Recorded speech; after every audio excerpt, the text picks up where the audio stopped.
It's all about the food on Thanksgiving Day, and who better to talk to today but Amanda Moniz. She's a former pastry chef. She is a food historian. Her website is historiesjustdesserts.com. And Amanda Moniz, I really enjoyed your article in the Washington Post about where all these traditional foods come from. Thanks for joining us this morning. Thank you very much. Well, let's start with the turkey. I mean, we've all been told that the roast turkey with all the fixins it was what the Pilgrims ate when they came here for the first American or first colonial Thanksgiving. Is that true?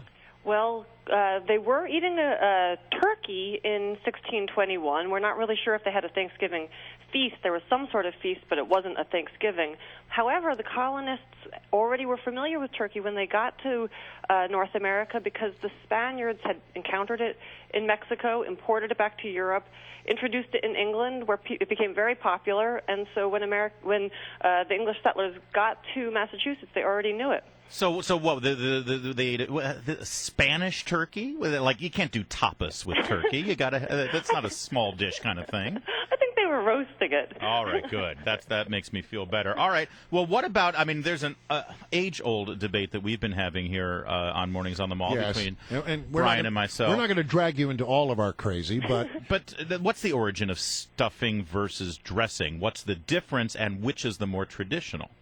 Wow. The terms can be basically interchangeable. I think that, both were being used for centuries to fill a meat.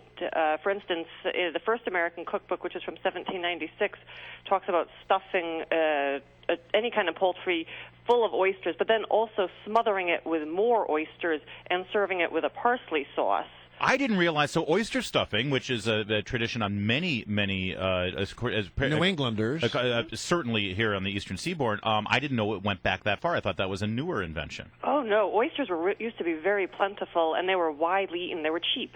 So they were used to fill pies, to stuff poultry, to put in patties. They were eaten raw. They were salted and shipped inland. All right. But stuffing, as I understand it, is in the bird, and dressing is cooked outside the bird. Is that right? Right.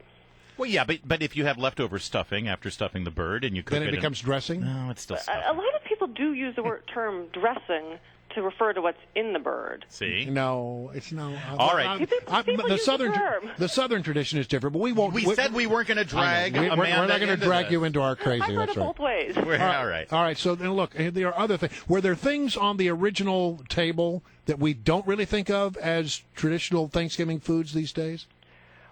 On the original table? Yeah, I mean, back in the Pilgrim days. Well, the Pilgrim feast, they had basically meat, venison, probably fish, turkey, but maybe corn. That was probably about it. So pumpkin pie has been eaten, though, since the 17th century. They weren't having any pumpkin pie, I think, in 1621. But they could have had pumpkin pie in the 1600s. Okay. But the crust would have been made probably with something like suet. Oh, wow. Beef fat. Okay. That conjures images. What about sweet potatoes? Sweet potatoes were not eaten until the late 19th century on the Thanksgiving table. How did that become a thing? Well, Northerners weren't really familiar with sweet potatoes until late in the 1800s, although Southerners had been eating them for a long time. Then marshmallows were invented in the mid-1800s, and initially they were a luxury good, but as mass production developed, manufacturers started mass-producing marshmallows, and they became very affordable, and marshmallow manufacturers needed to sell marshmallows, so they came up with a recipe for sweet potato casserole with marshmallows, printed it, distributed their little booklets, and we had an American Thanksgiving. So that's like 130 years old? I figured that just came out of tacky cookbooks in the 50s. No, I think amazing. they're from the early 20th century. All right, now there's another one that I think is sort of, at least in the South, in Texas where I'm from, it's becoming a staple on many Thanksgiving Day holiday tables, and that is the green bean casserole with the mushroom soup and the little onions. Yeah, how did the Pilgrims open that Campbell's can? I don't know, but that is good stuff, by the way. But it's on a lot of tables these days. That's right. That's been around since the 1950s, I think. Really? I think that dates to the 1950s. And green beans and other vegetables were eaten in the 1800s, not with the mushroom soup, though. All right. Well, speaking of opening cans, cranberry sauce, of course, we all know it now as that gelatinous thing that comes out in the shape of the can. Oh, yeah. and then It's you not slice it Thanksgiving like a loaf. unless your cranberry looks like a can. But when did we start eating cranberries as part of the meal? I like the cranberries because it's the only thing that isn't brown on the plate, really, you know? Well, cranberries have been eaten by European settlers in North America since the 1600s. There was one of the travel accounts from the late 1600s talked about how Indians and English settlers ate roast meat with cranberries. They cooked the cranberries with sugar, just the way we would today. But the first American cookbook suggested other accompaniments, including to a roast turkey, including boiled onions, pickles, and mangoes, which could have been either pickled fruit or potentially could have been East India mangoes. Wow. I got one more for you. The turducken. What is a turducken?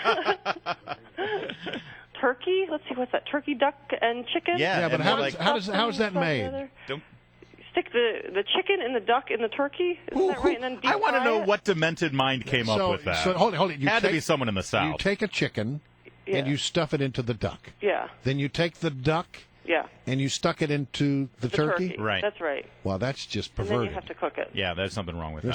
How long does it take to? I mean, to get all of that cooked must take hours. I don't know. Yeah, I think you're right. I have never tried making it, and I don't think I ever will. Amanda Moniz, she is the food historian. HistoriesJustDesserts.com is the website. And I got to say, you know, everyone says all-American food, hot dog, hamburgers, pizza. Those are all European-based foods. They're not really all. This truly is an American feast. Everything you said all sort of has origins here in North America.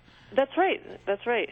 But we've incorporated a lot of traditions from a lot of places around the world. Really fast. You know, we get political here, and we don't want you to be political, but a lot of my Democrat friends say, well, you know, we wouldn't have Thanksgiving without Roosevelt because he proclaimed it a national holiday. But who was the first president to really recognize Thanksgiving?